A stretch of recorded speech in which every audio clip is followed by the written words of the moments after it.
नमस्कार दोस्तों, बहुत बहुत स्वागत है आप सभी का आपके अपने YouTube चैनल फोकस एयर में। तो साथियों, जैसा कि आप जानते हैं कि पर्यावरण सीरीज चल रही है और इस पर्यावरण की सीरीज में हम देख रहे हैं एमपीटेट और सीटेट से संबंधित बहुत ज़्यादा महत्वपूर्ण टॉपिक जो कि हमारी सभी परीक्षाओं में काफ़ी ज़्यादा इंपॉर्टेंट होने वाले हैं टेट परीक्षाओं के लिए, ठीक है ना। तो एमपीटेट और सीटेट को ज़्यादातर हम इसको जो है प्राथमिकता देकर यहाँ पर चल रहा है, तो आप हमारे साथ लास्ट तक बने रहिएगा। और देखिए, आज हम जो देखेंगे वो आज हम देखने वाले विभिन्न क्षेत्रों की कुछ विशेष प्रकार के घर, इन घरों से संबंधित क्वेश्चन जो है यानी आश्रय से संबंधित हम टॉपिक पढ़ रहे हैं। और इसमें कुछ ऐसे प्रकार के हम घर देखने वाले हैं जो कुछ विशेष क्षेत्रों में पाए जाते हैं। एमपीटेट और सीटेट के लिए काफ़ी इंपोर्टेंट टॉपिक है और सीटेट में यहाँ से क्वेश्चन बन चुके हैं, ठीक है ना। तो एमपीटेट में बनने की पूरी पूरी संभावनाएं रही, इसलिए आप लास्ट तक देखते रहिएगा। चलिए आइए शुरू कर देते हैं। तो देखिए, अब हम यहाँ से देखते हैं कुछ विशेष प्रकार के ऐसे घर जो कि कहीं कहीं पर पाए जाते हैं, कहीं पर नहीं पाए जाते हैं, ठीक है ना। तो देखिए, सबसे पहले आपको दिखाई दे रहा है मिट्टी के घर। तो मिट्टी के घर कहाँ पे होते हैं? मिट्टी के घर प्रायः जो है गांवों में पाए जाते हैं, ठीक है। जो कि गांव होते हैं तो वहां पर मिट्टी के घर आपको ज्यादातर देखने को मिलेंगे। अब मिट्टी के घर उन जगहों पर भी पाए जाते हैं जहां गर्मी ज्यादा पड़ती है, जैसे कि राजस्थान है, यानी रेगिस्तान जो इलाका होता है राजस्थान, यहाँ पर बारिश कम होती है तो उन स्थानों पर गर्मी बहुत ज़्यादा पड़ती है और गर्मी की वजह से वहाँ पे लोग जो है मिट्टी के घर बनाकर रहते हैं, ठीक है। तो राजस्थान आप यहाँ पे थोड़ा ध्यान रखिएगा। इन घरों की दीवारें मोटी होती हैं, ये इनकी विशेषताएं हमको ध्यान रखना है कि इन घरों की विशेषताएं क्या होती हैं, क्योंकि क्वेश्चन जो बनता है उनमें विशेषताओं से संबंधित क्वेश्चन बनते हैं, ठीक है ना। तो दीवारें कैसी होती हैं? मोटी होती हैं ताकि गर्मी अंदर ना जा सके, ठीक है ना। इन घरों की छतें झाड़ियों या छप्पर की बनी होती हैं।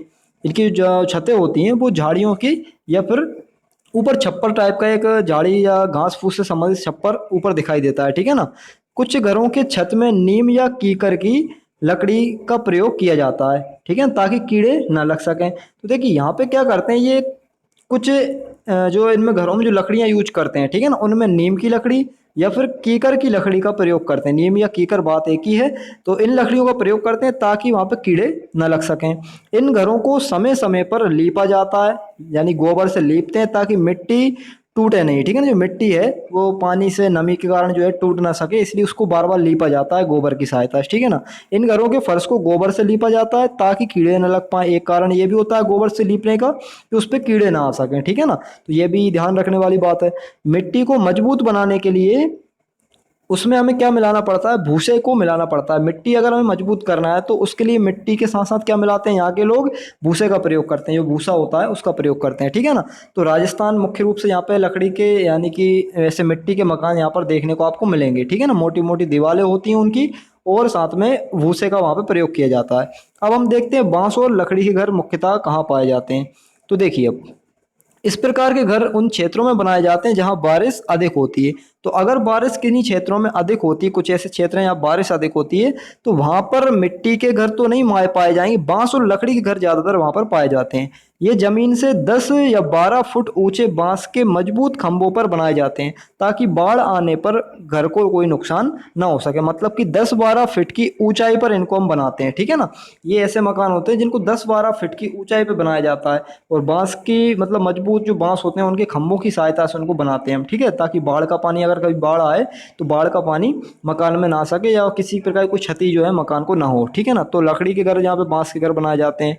भारत के असम क्षेत्र जो है, असम जैसे राज्य जहाँ बारिश बहुत ज़्यादा होती है वहाँ इस प्रकार घर बनाए जाते हैं। यानी असम, आप ध्यान रखिएगा कि इस तरह की जो विशेषताएं पाई जाती हैं, इस तरह के घर की विशेषताएं लकड़ी और बांस की जो घर पाए जाते हैं वो मुख्य रूप से असम में पाए जाते हैं, ठीक है ना। भारत का राज्य है असम, ठीक है। तो ये आप यहाँ पे ध्यान रखिएगा, ठीक। इसकी राजधानी क्या है असम की?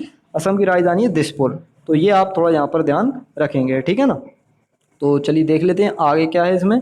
तो आगे है पत्थर या लकड़ी के घर। तो देखिए, पत्थर या लकड़ी के घर की बात करें तो देखिए, पत्थर या लकड़ी के घर अब कहाँ पे पाए जाते हैं वो हम देख लेते हैं। तो देखिए, पत्थर और लकड़ी के घर जो हैं, इस प्रकार के घर पहाड़ी इलाकों में बनाए जाते हैं। यानी जो पहाड़ के इलाके होते हैं वहाँ पर इस तरह के घर आपको देखने को मिलेंगे। इन इलाकों में बारिश भी होती है और बर्फ भी बहुत ज़्यादा यहाँ पर पड़ती है। देखिए, बारिश तो यहाँ पहाड़ी इलाकों में होगी होगी, साथ में बर्फ भी यहाँ पर पड़ेगी, ठीक है ना। इन घरों की छतें ढलवा होती हैं। ढलवा का मतलब ऐसी छतें बनाई जाती हैं ताकि पानी ऊपर से आए या बारिश का पानी आए या वर्षा बर्फ गिरे, बर्फ एक तरह से, तो बर्फ जो है पानी ये एक तरह से नीचे आ जाए, ठीक है, ताकि बारिश का पानी या बर्फ नीचे गिर जाए। तो ढलवा बनाई जाती है यहाँ की छतें, ठीक है ना।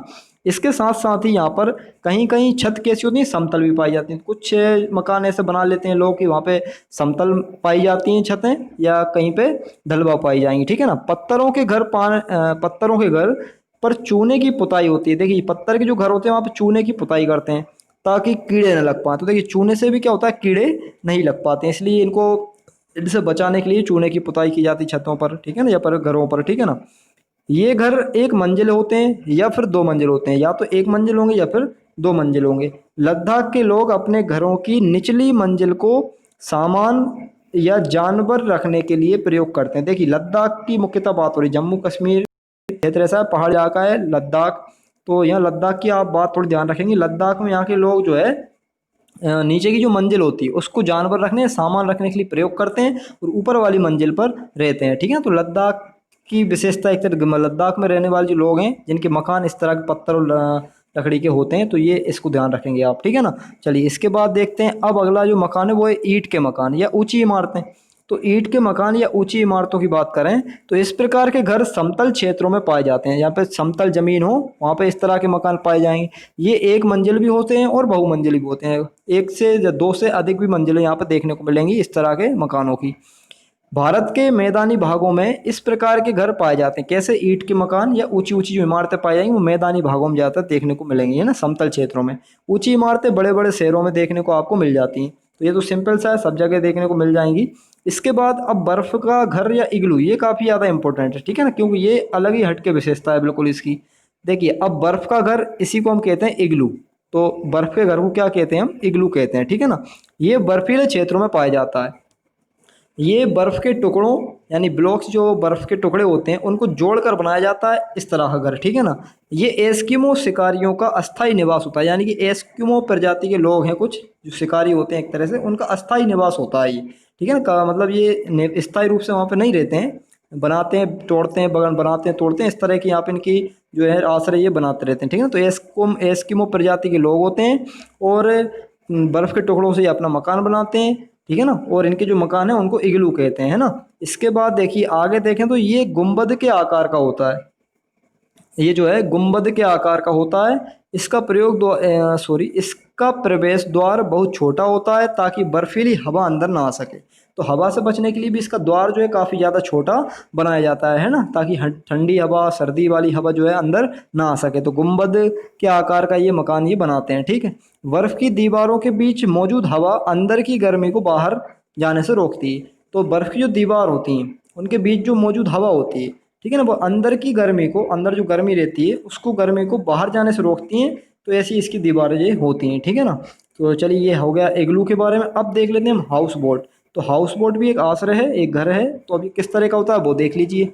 ये लकड़ी का घर होता है जो हमेशा पानी में रहता है। इस घर में लकड़ी पर खूबसूरत नक्काशी पाई जाती है, मतलब एक लकड़ी की नाव जैसी होती है या घर होता है ऐसा मान ली, तो लकड़ी से बनाया जाता है और खूबसूरत उस पर जो है एक तरह से नक्काशी, यानी कि उसको खूबसूरत तरीके से उसको जड़ा जाता है अच्छे से।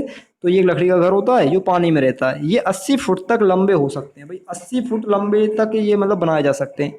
कश्मीर के हाउस बोटों की छतों पर लकड़ी की नक्काशी पाई जाती है, ठीक है ना। कश्मीर मुख्य रूप से यहाँ पे क्या आ जाएगा, कश्मीर नाम ध्यान रखेंगे आप, कश्मीर शहर, ठीक है ना, जिसे खत्म बंद कहा जाता है। तो इस पे जो लकड़ी की नक्काशी पाई जाती है, यानी उसको जो इस तरह सजाया जाता है लकड़ी से, तो उसको हम खत्म बंद भी कहते हैं, ठीक है ना, खत्म बंद। तो ये भी आप ध्यान रखेंगे। इसके बाद हाउस बोट कश्मीर में और केरल में पाए जाते हैं। जो हाउस बोट होते हैं ये मुख्य रूप से कश्मीर और केरल में पाए जाएंगे, ये आप ध्यान रखेंगे, ठीक है ना। इसके बाद ये टूरिस्टों या पर्यटकों के लिए काफ़ी ज़्यादा होते हैं। यहाँ पे ज़्यादातर लोग जो टूरिस्ट होते हैं, पर्यटक होते हैं, वो यहाँ पे इनमें यूज करते हैं ज़्यादातर इन घरों का, ठीक है ना। अब आता है इसके बाद डोंगा घर। तो डोंगा घर कैसे होते हैं उनको देख लेते हैं। देखिए डोंगा घर की बात करें तो ये कश्मीर में पाए जाने वाले नक्काशी रहित हाउस बोट हैं। ये ऐसे हाउस बोट होते हैं जो नक्काशी रहित होते हैं, मतलब सजाए नहीं होते हैं। ये सिंपल से हाउस बोट, यानी कि मकान जैसी दिखने वाली बोट होती है एक तरह से, ठीक है ना, यानी कि नाव एक तरह से। इसमें वहाँ के स्थानीय लोग रहते हैं, वहाँ के स्थानीय लोग यहाँ पे रहते हैं इसके अंदर, ठीक है ना। इसमें अलग अलग कमरे भी होते हैं। तो भाई इसमें अलग अलग कमरे भी होते हैं, वहाँ के लोग यहाँ पे रहते हैं, पानी में बना होता है ये भी, ठीक है, लेकिन नक्काशी रहित होता है। तो डोंगा कहते हैं, ये आप ध्यान रखेंगे इस तरह के घर को। अब इसके बाद टेंट की बात कर लेते हैं। तो टेंट को लगभग हम सभी जानते हैं, ठीक है। ये लोगों का अस्थायी निवास है। ये अलग अलग क्षेत्रों में अलग अलग चीज़ों से बनता है, ठीक है। कई लोग इसको जो है प्लास्टिक से बना लेते हैं, ठीक है। तो ये अलग अलग तरह से बनाया जाता है। शहरों में गरीब लोग प्लास्टिक का टेंट डाल लेते हैं, ठीक है ना। कहीं कहीं टेंट कपड़े का बना होता है, जैसे आदिवासी लोग आपने देखो कपड़े का टेंट बना के रहने लगते हैं। पर्वतारोहियों के टेंट दो तह वाली प्लास्टिक सीट के बने होते हैं। पर्वतारोही जो पर्वतों पर रहते हैं वो प्लास्टिक सीट से, दो तह वाली प्लास्टिक सीट से अपना मकान बना लेते हैं, ठीक है ना, ताकि ठंड ना लग सके इसलिए। और ये जो मुख्य रूप से पाए जाते हैं वो कहाँ पे मिलेंगे आपको, ये देखने को मिलेंगे लद्दाख में। तो लद्दाख के चांगपा जनजाति के लोग याक के बालों की पट्टियों से टेंट बनाते थे। कि एक ये विशेषता है लद्दाख के चांगपा जनजाति के लोगों की। तो लद्दाख के चांगपा जनजाति के लोग हैं, तो ये क्या करते हैं, याक के जो बाल होते हैं, याक, ठीक है ना, तो याक के बालों की पट्टियों से टेंट बनाते हैं, जिसे रेबो कहा जाता है। भाई याक के बालों की पट्टियों से अगर टेंट बनाएंगे तो उसको रेबो कहेंगे, ठीक है। लद्दाख के चांगपा जनजाति के लोग ऐसा करते हैं। इसके बाद अब 9 नंबर के घर की बात करें तो वो होता है हवेली, महल या किले। जो कि जैसे हमने अकबर का मकबरा देखा है, ताजमहल हुए, ये सब बड़े बड़े किले हैं। तो इनका निर्माण राजा महाराजा जमींदार अमीर लोग करवाते हैं। ये बहुत बड़े होते हैं, इनमें कमरे होते हैं।